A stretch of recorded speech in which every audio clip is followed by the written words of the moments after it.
walhamdulillah wa syukurillah la hawla wa la quwwata illa billah.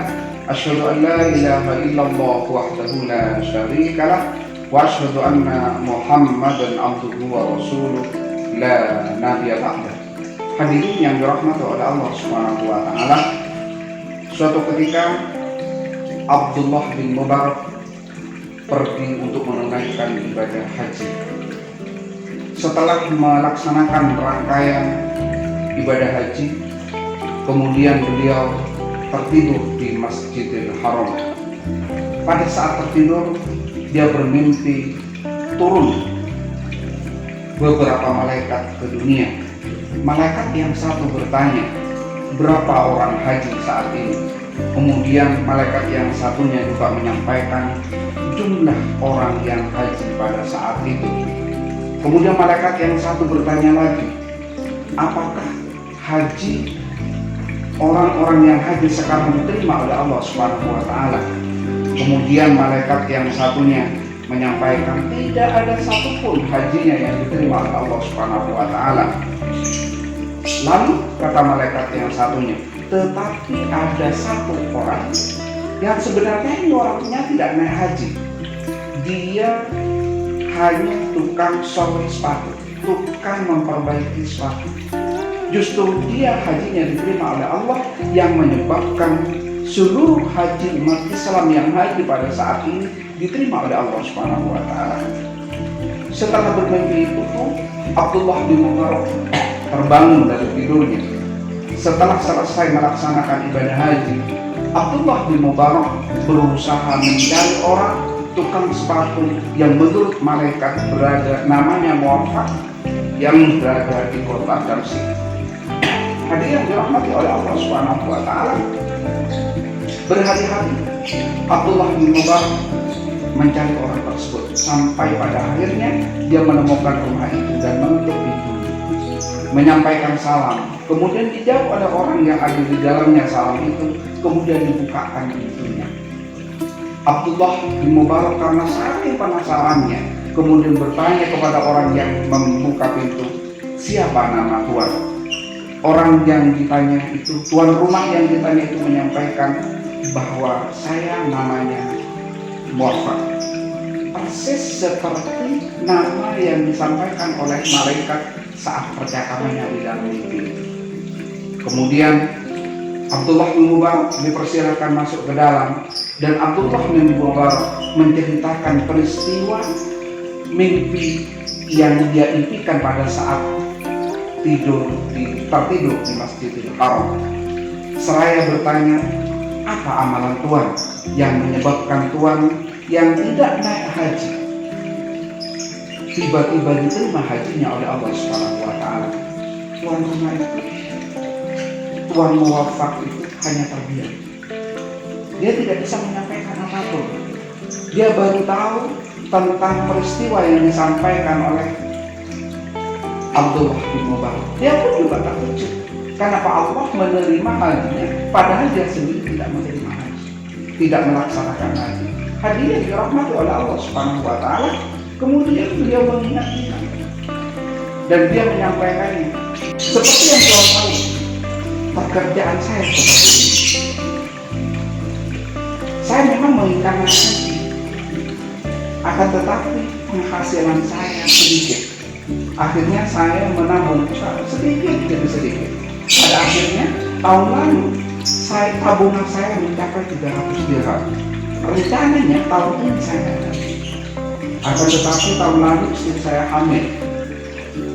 Dan pada saat hamil itulah dia membau makanan dari tetangganya.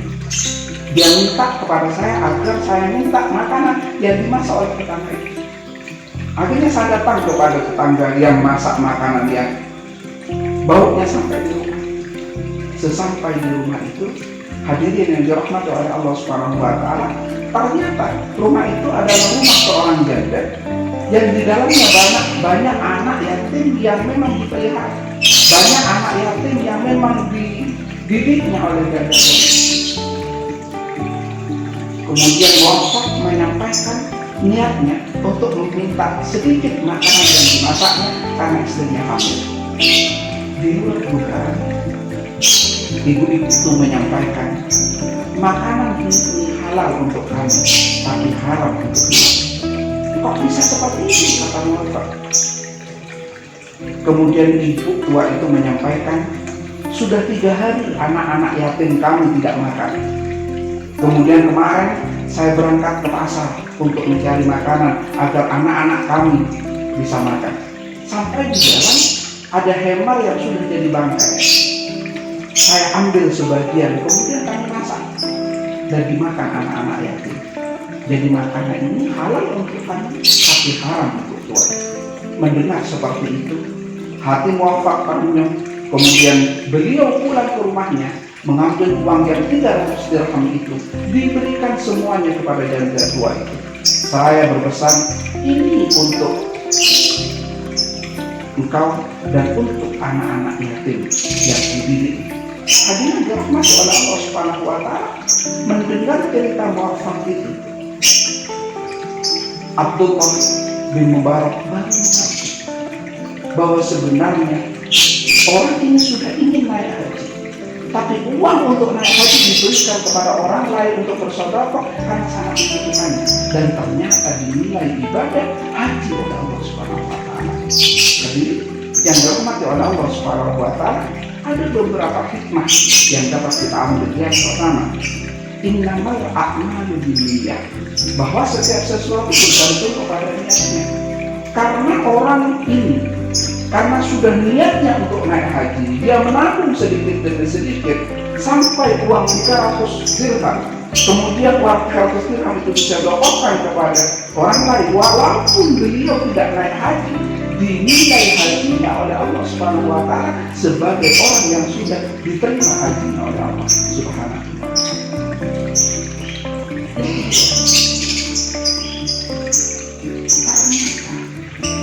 Efek dari sedekah sangat besar. Ternyata efek sedekah itu sangat besar. Allah ternyata tidak hanya melihat nilai apa yang disedekahkan, tetapi peristiwa apa yang melatar belakangi orang itu bersedekah. Saya ulangi, peristiwa apa yang melatar belakangi orang itu bersedekah. Sampai Rasulullah dalam sebuah hadis yang lain menyampaikan, salah satu orang yang diuntungkan oleh Allah Subhanahu wa Ta'ala kelak adalah alladzina yaziduna ilma qasam, adalah orang yang memberikan sesuatu kepada orang yang betul-betul membutuhkannya, dan itu nilainya sangat tinggi. Masih ingat bagaimana Al-Quran melukiskan curhatnya seorang mayat kepada Allah Subhanahu wa Ta'ala?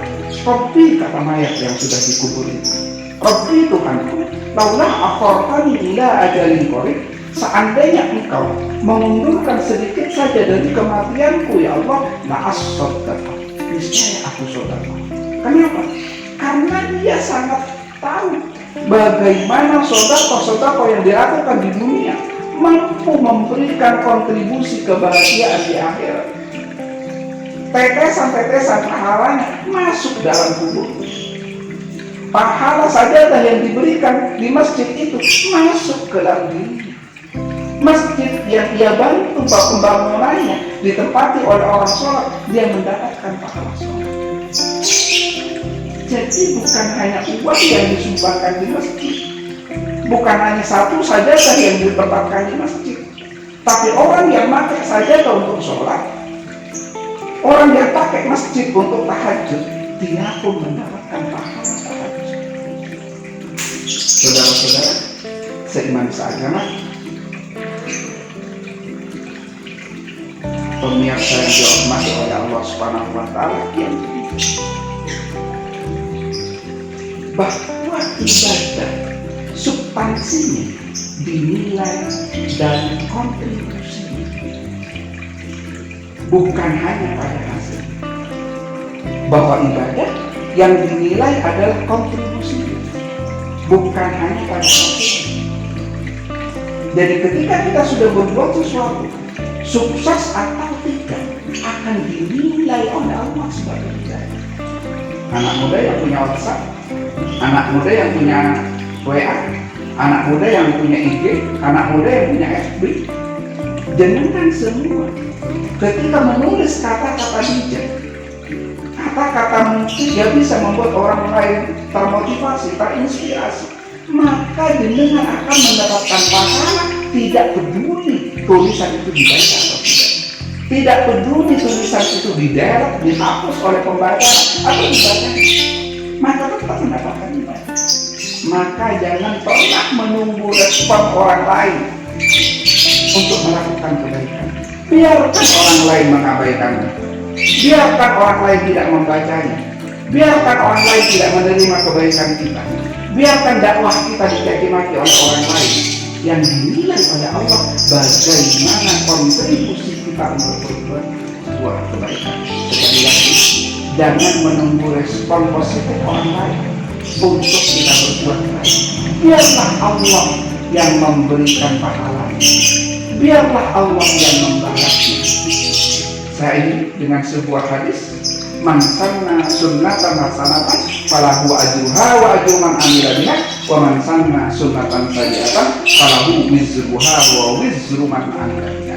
Barang siapa yang berbuat baik, maka akan mendapatkan satu kebaikan, satu pahala. Sampai di situ tidak, wa ajru man amila biha, dan Allah akan memberikan tambahan pahala dari sekian banyak orang yang mendapatkan efek positif dari apa yang kita perbuat.